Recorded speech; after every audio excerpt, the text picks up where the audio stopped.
কিন্তু স্যার ধর্ম শক্তিশালী হতে পারে না, আসল শক্তি হলো আল্লাহ। ঠিক, আমি আপনার সঙ্গে একমত। চূড়ান্ত শক্তি আল্লাহ। আর ঈশ্বরের ধর্ম হচ্ছে চূড়ান্ত।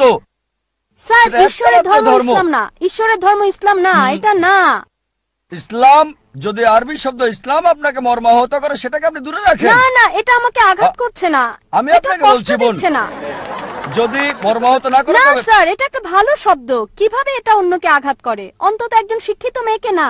মাশাআল্লাহ, আপনি একজন শিক্ষিত মেয়ে। হ্যাঁ, ধন্যবাদ, অনেক ধন্যবাদ আপনাকে। ধন্যবাদ স্যার। আমি ডাক্তার পূজা অরোরা, সায়ন হাসপাতাল থেকে এসেছি। আমি একজন সাইকোথেরাপিস্ট। স্যার, আমি আপনার সাথে একমত। একটা ছোট প্রশ্ন শুধু, যখন নবী মুহাম্মদ সাল্লাল্লাহু আলাইহি সাল্লাম নবুয়ত পেয়েছিলেন, আর তিনি, যেমন আপনি বললেন যে তিনি ছিলেন সাধারণ লোক, নবুয়ত পাবার আগে সেই সময়ে কোরআন, যেটা ঈশ্বরের বাণী, এটা কি শুধু মুসলিমদের আলোকিত করেছিল? কারণ ঈশ্বর পক্ষপাতিত্ব নিশ্চয় করবেন না। তাহলে পৃথিবীর অবশিষ্ট মানুষ তখন কি করছিল? যখন নবী মুহাম্মদ সাল্লাল্লাহু আলাইহি সাল্লাম অল্প কিছু মানুষকে আলোকিত করেছিলেন, আর এটা এমন দীর্ঘ সময় নিয়েছে সমাজের অন্যান্য অংশগুলোকে আলোকিত করার জন্য এই ঈশ্বরের বাণী দ্বারা, আর কত বছর নেবে অমুসলিমদের জন্য?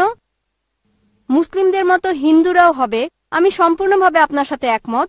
এর একটা ধারণা হতে হবে যে হিন্দুরা মূর্তিতে বিশ্বাস করে, ছবিতে, অথবা রাম ভগবান যাই হোক না কেন, এটা একটা বিশ্বাস। আর তাদেরকে এটার মাধ্যমে বোঝাতে হবে যে ঈশ্বর এক। হিন্দু ধর্ম বিশ্বাস করে এক সর্বশক্তিতে, যেটা একটা শক্তি, একটা স্বর্গীয় শক্তি। তবে দুঃখজনকভাবে এটা বিভিন্ন আকার দেওয়া হয়েছে। সুতরাং যদি এই কল্যাণের জন্য কোরআন যদি একজন হিন্দুকে সাহায্য করে এক ঈশ্বর সম্পর্কে জানতে, এটা খুবই ভালো। বোন খুব সুন্দর প্রশ্ন করলেন, গুরুত্বপূর্ণ প্রশ্ন। যদি কোরআন এমন এক বই হয়, যদি এটা ঈশ্বরের বাণী হয়, তাহলে কেন এটা শুধুমাত্র একটা ছোট্ট দলের জন্য এসেছিল, যেখানে ছিল শুধু আরবরা আর মুসলিম? সারা পৃথিবীর জন্য কেন আসেনি? কত সময় লাগবে?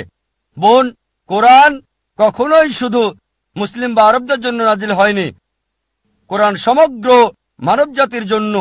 এটা বলা হয়েছে সূরা ইব্রাহিম অধ্যায় 14 আয়াত 1, সূরা ইব্রাহিম অধ্যায় 14 আয়াত 52, সূরা বাকারা অধ্যায় 2 আয়াত 185 এবং সূরা জুমার অধ্যায় 39 আয়াত 41-এ কোরআন সমগ্র মানব জাতির জন্য প্রেরিত। সময় সংক্ষিপ্ত, তাই রেফারেন্সটা দিচ্ছি, উদ্ধৃতি বলছি না। তাই কোরআন শুধু মুসলিম বা আরবদের জন্য নয়, কোরআন সমগ্র মানব জাতির জন্য। আর নবী মুহাম্মদ সাল্লাল্লাহু আলাইহি সাল্লাম শুধু মুসলিম বা আরবদের জন্য নয়। কোরআন বলছে সূরা আম্বিয়া অধ্যায় 21 আয়াত 107, ওয়ামা আরসালনাকা ইল্লা রাহমাতাল লিল আলামিন, আমি তো তোমাকে প্রেরণ করেছি রহমত স্বরূপ সমগ্র মানব জাতির জন্য, সারা পৃথিবীর জন্য, সমগ্র সৃষ্টির রহমত স্বরূপ।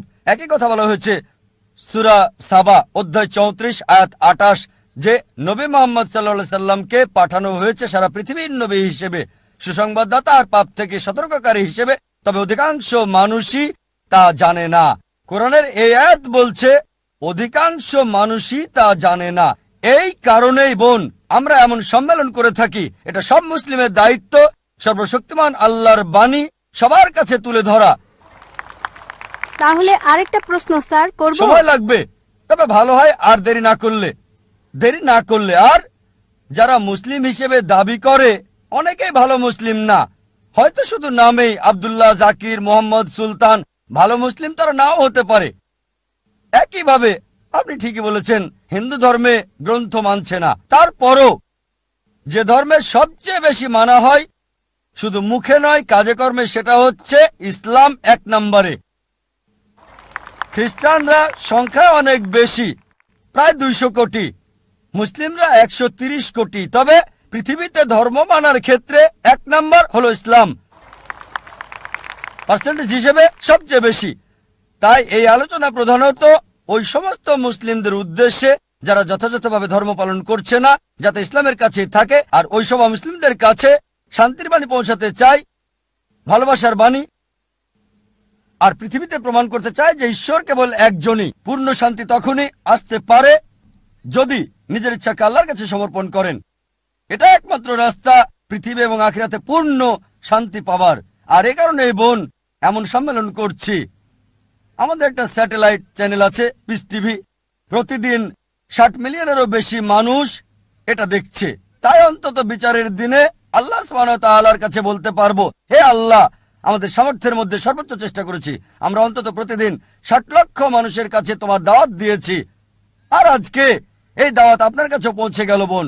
তাই পরবর্তীতে বিচারের দিনে বলতে পারবো, আল্লাহ সুবহানাহু ওয়া তাআলাকে আমি দাওয়াত দিয়েছি, এই বোনকে গ্রহণ করা না করাটা আপনার বিষয়। আরেকটা বিষয় স্যার বলতে পারবো, একটু যোগ করতে চাই, পারবো? অনেক ধন্যবাদ স্যার। আর একটা বিষয়, যদি ঈশ্বর নিরপেক্ষ থাকবেন বিচারের দিনে, তাই না? তাহলে আপনি পক্ষপাতিত্ব করলেন যে অমুসলিমদের অগ্রাধিকার দেওয়া প্রশ্ন করার ক্ষেত্রে। ঈশ্বর ন্যায় নিরপেক্ষ। তাই যদি হিন্দুরা মূর্তি এবং ছবিতে বিশ্বাস করা বন্ধ করে আর তারা সর্বশক্তিমানে বিশ্বাস করে, যার কোনো আকৃতি নেই, কোনো আকার নেই, বিচারের দিনে তারা কি মুসলিম হিসেবে গণ্য হবে সর্বশক্তিমান ঈশ্বরের কাছে? না, এটা এমন না।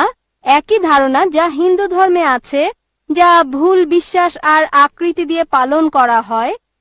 তবে একজন হিন্দু যদি হিন্দু ধর্ম পালন করে, সেটা ভুল না, পালন করবে, কারণ তার উদ্দেশ্য ঈশ্বর, তিনি মহান, তবে আকার দেওয়া খুব যাবে ভালো না। প্রশ্ন। যদি এই বার্তা হিন্দুদের কাছে পৌঁছে তারা গ্রহণ করবে। খুবই ভালো, ভালো প্রশ্ন। ধন্যবাদ পক্ষপাতিত্ব স্যার। আর নিরপেক্ষ হওয়ার ব্যাপারে দুটো মত থাকতে পারে আপনার দিক থেকে, কারণ নিরপেক্ষ না বলে অন্তত প্রশ্ন করতে পারছেন। এই পক্ষপাতিত্ব না করলে আমি আল্লাহর কাছে বলতে পারতাম না আমি আপনাকে সরাসরি দাওয়াত দিয়েছি এককভাবে। আপনি দেখছেন, তাই না না, তিনি তা তাই আপনাকে বিশ্বাস বুঝতে করেন হবে না। বোন, কেন পক্ষপাতিত্ব করছি। এই পক্ষপাতিত্ব নিরপেক্ষতার জন্য, কারণ অন্যরা দাওয়াত পেয়েছে 100 না হলো 90 ভাগ, আপনারা সবাই কম পাবেন, তাই আমাদের এই পক্ষপাতিত্ব নিরপেক্ষ হওয়ার জন্য। ঠিক স্যার, তবে আমাদের যা এবার দরকার। আপনার প্রশ্নে আসি। জি স্যার। এটা খুবই ভালো প্রশ্ন, যে যদি হিন্দুরা বিশ্বাস করে এক ঈশ্বরে, মূর্তিতে বিশ্বাস না করে, প্রতিমূর্তিতে বিশ্বাস না করে, ভাস্কর্যে বিশ্বাস না করে, তাহলে শেষ বিচারের দিনে তারা কি মুসলিম হবে? ঠিক, আপনি ইসলামের অংশ অনুসরণ করছেন। ঠিক, যদি আপনি হিন্দু গ্রন্থ পড়েন, হিন্দু গ্রন্থ বলছে আরেকজন নবী আসবেন, আর নবী মোহাম্মদ সাল্লাল্লাহু আলাইহি সাল্লামের আগমনের অনেক ভবিষ্যৎবাণী আছে অনেক জায়গায়। তার কথা আছে ভবিষ্য পুরাণায় পর্ব 3 খণ্ড 3 অধ্যায় 3 শ্লোক 5 থেকে 8। তার কথা বলা হয়েছে ভবিষ্য পুরাণায় পর্ব 3 খণ্ড 3 অধ্যায় 3 শ্লোক 10 থেকে 27। তার কথা বলা হয়েছে অথর্ববেদে অধ্যায় 21 অনুচ্ছেদ 6, অথর্ববেদ অধ্যায় 21 অনুচ্ছেদ 7। অনেক জায়গায় তার কথা বলা হয়েছে।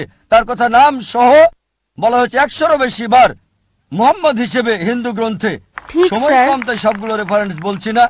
কল্কি পুরাণে কল্কি অবতারের কথা উল্লেখ আছে অধ্যায় 2 অনুচ্ছেদ 4, 5, 7, 9, 11 এবং 15-তে বলা হয়েছে আরেকজন অবতার আসবে, কল্কি অবতার, যার বাবার নাম হবে ঈশ্বরে ভৃত্য বিষ্ণু ইয়াস। আরবি করলে হয় আব্দুল্লাহ, যেটা মোহাম্মদ সাল্লাল্লাহু আলাইহি ওয়াসাল্লামের বাবার নাম। এই কল্কি অবতারের মায়ের নাম হবে সুমতি, যার অর্থ শান্তি, নীরবতা, যার আরবি হচ্ছে আমেনা, যেটা নবী মোহাম্মদ সাল্লাল্লাহু আলাইহি ওয়াসাল্লামের মায়ের নাম। তার জন্ম হবে মাধব মাসের 12 তারিখ, 12ই রবিউল আউয়াল। এই দিনে নবীজির জন্ম হয়েছিল। তার 4 জন সাথী থাকবে। আমরা জানি প্রথম 4 খলিফার কথা। তিনি জন্মগ্রহণ করবেন শান্তির জায়গায় মক্কায়। তার জন্ম হবে মক্কার প্রধান গোত্র কুরাইশ বংশ। আরো বলছে তিনি উত্তর দিকে যাবেন, একটা গুহা থেকে ফিরে আসবেন। আর নবীজি মুহাম্মদ সাল্লাল্লাহু আলাইহি ওয়াসাল্লাম মক্কা থেকে মদিনায় গিয়ে আবার এসেছিলেন। আরো অনেক আছে কল্কি অবতার সম্পর্কে। আপনি একটা অংশে বিশ্বাস করছেন লা ইলাহা, আপনাকে এটা বিশ্বাস মুহাম্মাদুর করতে হবে রাসূলুল্লাহ। মুহাম্মাদুর রাসূলুল্লাহ। ধন্যবাদ স্যার, ধন্যবাদ। আর যদি এটা করেন, নাম যাই আছে থাক, সেটাই থাকুক, হোক প্রীতি, যে নামই থাকুক। আপনার নাম কি বোন? পূজা। পূজা, এই নামই থাকুক, বদলাতে হবে না। মুসলিম হলেই হলো, নাম পরিবর্তনের কোনো দরকার নেই আপনার। কিন্তু স্যার ধারণাটা। এক ঈশ্বরের ধারণা, কোনো মূর্তি নেই, কোনো প্রতিমূর্তি নেই। তার শেষ এবং চূড়ান্ত নবী মুহাম্মদ। ইনশাআল্লাহ বিচারের দিনে আপনি জান্নাতে যাবেন এই পূজা নাম নিয়েই। তাই স্যার রাস্তা ভিন্ন ভিন্ন, মূল বিষয় হলো উদ্দেশ্য এক হতে হবে। আমি এটাই বিশ্বাস না করি। বোন, গন্তব্যের জন্য পথগুলো ভিন্ন।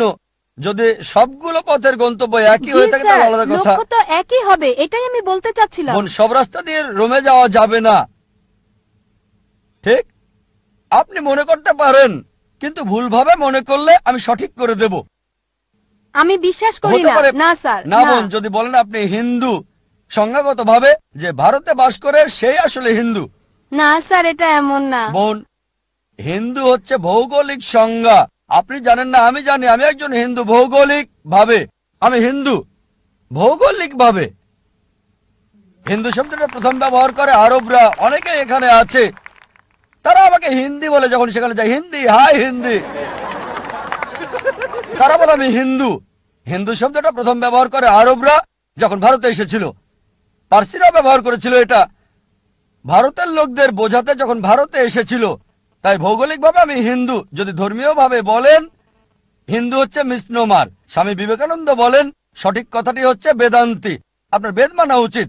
তাই যদি সঠিক বিষয়টা অনুসরণ করেন, বেদের এক ঈশ্বরে বিশ্বাস করেন আর বিশ্বাস করেন নবী মোহাম্মদ সাল্লাল্লাহু আলাইহি সাল্লামকে, তাহলে আপনি একজন মুসলিম। কিন্তু স্যার ধর্ম শক্তিশালী হতে পারে না। হ্যাঁ। আসল শক্তি হলো আল্লাহ। ঠিক, আমি আপনার সঙ্গে সত্য এবং একমত। চূড়ান্ত শক্তি আল্লাহ। আর ঈশ্বরের ধর্ম হচ্ছে চূড়ান্ত।